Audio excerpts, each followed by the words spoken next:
Katanya di TikTok ada filter kodam. Jadi kodam kalian apa itu akan bisa ditunjukkan jika kalian menggunakan filter yang ada dalam TikTok ini tadi. Tapi menurut Bang Denny sendiri, kodam itu apa sih Bang Denny? Sampai ada ya filternya gitu. Dari yang saya mengerti ya, kodam itu adalah makhluk gaib yang melekat dan mengikuti seseorang kemanapun dia pergi. Satu lagi nih, Bang Denny sampai Pak Ridwan Kamil nih sampai posting soal kodam juga. Terus dia bilang tujuannya agar masyarakat berpikir rasional gitu lewat Nah ya kodam bagus, itu gitu. betul. Nah, Kang Emil juga pansos ini kayaknya, karena kasusnya lagi naik. Dan beliau ini seseorang yang cukup cerdas. Jadi kalau saya kira pansos tapi mencerdaskan. Betul bahwa cari sisi rasional dari hal ini tadi. Bahwa kodam itu sebenarnya adalah tekad dan sifat kita.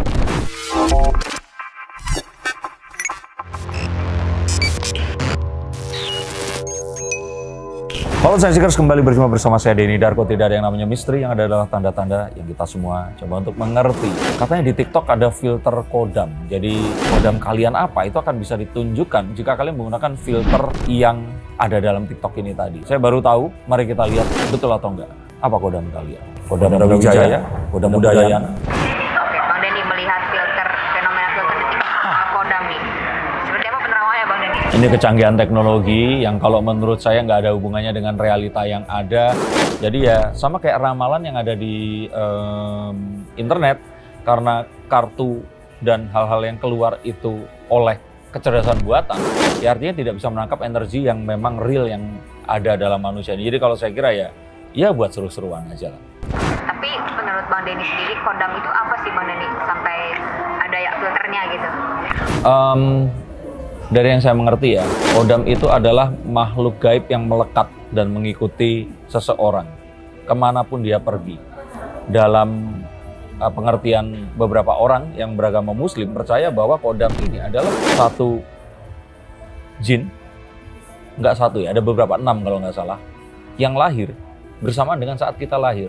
Mereka ini mengikuti kita kemanapun kita pergi, dan mereka bisa merubah wujud menyerupai dengan apa yang kita sukai. Nah, saat manusia meninggal, mereka ini kehilangan sumbernya, tali yang mengikat mereka, dan mereka ini akhirnya tinggal di tempat-tempat yang mereka ini gemari. Misalkan gemar beli bakso di warung ini, nah makanya kadang-kadang ada penampakan seseorang di situ, itu adalah karena itu tadi. Nah, saat dia merubah wujudnya menjadi sesuatu yang menyerupai sifat, oh dia ini orangnya kuat tekadnya dan dia seorang pemimpin. Kodamnya itu biasanya hewan berkaki 4 atau seekor harimau. Terutama orang-orang di Jawa Barat itu kodamnya mayoritas tuh harimau, karena mungkin terpengaruh lambangnya kan memang lambang maung seperti itu. Tapi saya kira kembali lagi, kalau saya yakinnya yaitu kepercayaan atau sugesti.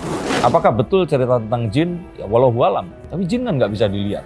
Nah, mereka mengaku kodamnya ini bisa ditampilkan. Yang kalau menurut saya ya sama absurdnya dengan orang percaya sama hantu. Oke, berarti kalau menurut Bang Denny kan ini belum bisa dipastikan benar enggaknya ya. Tapi kalau masyarakat yang antusias sama kodam-kodam ini gitu, Bang Denny melihatnya seperti apa?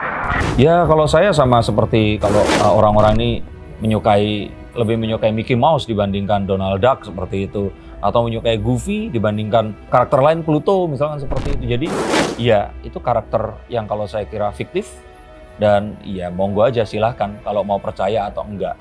Saya kira ya ini sesuatu yang ya bebas aja lah, seru-seruan asalkan terus jadi percaya dan menggantungkan keputusan serta nasib kita kepada perkodaman ini tadi. Tapi banyak masyarakat yang percaya dan antusias nih soal perkodaman. Ya, Indonesia itu film horor aja ini baru nyampe bulan Juni udah 30 apa 35 film yang tayang. Jadi kalau menurut saya sih ini sesuatu yang ya TikTok pintar cari cuan. Jadi menurut Bang Denny, dengan masyarakat yang percaya ini selain cuan gitu ya, mungkin seperti apa sih melihat fenomena ini gitu?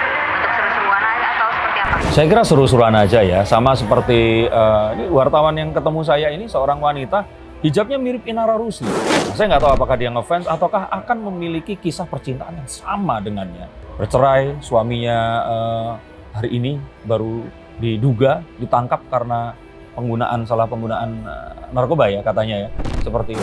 Tapi apakah terus kita akan bilang itu benar ya? Enggak. Kalau menurut saya ya udah seru-seruan aja.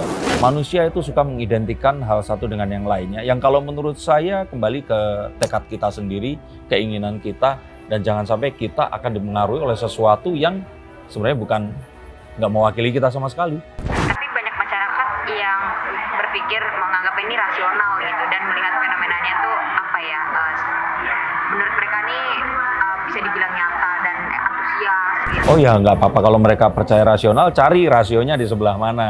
Terus kemudian ya diskusikan di sosial media. Akan lebih bagus kalau ini jadi sebuah pemberitaan, sebuah apa ya, kalau saya kira pembicaraan yang konstruktif sehingga orang akan bisa mengetahui, oh ini arahnya kemana dan bisa dipelajari dengan cara apa gitu. Satu lagi nih, Bang Denny sampai Pak Ridwan Kamil nih sampai posting soal kodam juga. Terus dia bilang tujuannya agar masyarakat berpikir rasional gitu lewat Nah ya kodam bagus, itu gitu. betul. Nah, Kang Emil juga pansos ini kayaknya, karena kasusnya lagi naik. Nah, beliau ini seseorang yang cukup cerdas. Jadi kalau saya kira pansos tapi mencerdaskan. Betul bahwa cari sisi rasional dari hal ini tadi. Bahwa kodam itu sebenarnya adalah tekad dan sifat kita.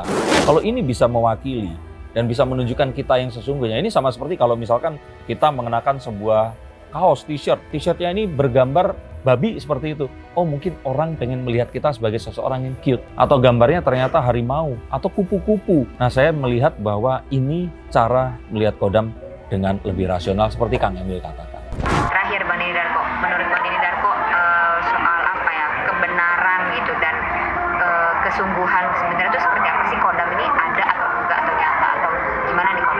Oke, di luar bahwa itu sebenarnya nggak penting. Karena kalau masyarakat sudah percaya berarti ya udah itu anggapannya ada. Tapi kalau saya melihat bahwa kodam ini sebenarnya nggak akan ada dan dia memang tidak ada. Yang ada adalah sifat kita yang akan menyerupai sesuatu yang dikodamkan itu tadi saat kita sedang menjadi seseorang.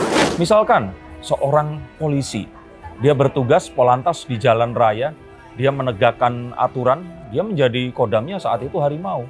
Tapi saat dia pulang menemui 3 anaknya, perempuan kecil-kecil, dia akan jadi seorang yang mungkin apa ya, hewan yang lucu itu, kucing seperti itu. Jadi kalau saya kira saat seseorang terus kodamnya itu harus memilih sesuatu itu aja, kasihan ya kalau dia terus di satu tempat jadi itu terus. Jadi saya kira manusia ini memiliki banyak sekali kodam yang dia ciptakan, dan sebaiknya ya kodam ini adalah sesuatu yang disugestikan secara rasional dan menjadikan diri kita ini sebagai sesuatu itu tadi. Saat bekerja, kerja bagai kuda, ya kodamnya kuda gitu. Atau misalkan saat kita sedang berpikir untuk menyelesaikan satu masalah, ya berpikirlah seperti seekor kancil. Nah, saya kira itu. Yuk kita gunakan apapun ini tadi, bukan untuk takut, untuk menentukan dan menyerahkan nasib kita, tapi untuk berikhtiar menyelesaikan apapun yang kita hadapi. Itu tadi, jangan langsung percaya dan gunakan sosial media pada tempatnya. Saya Denny Darko, sampai jumpa.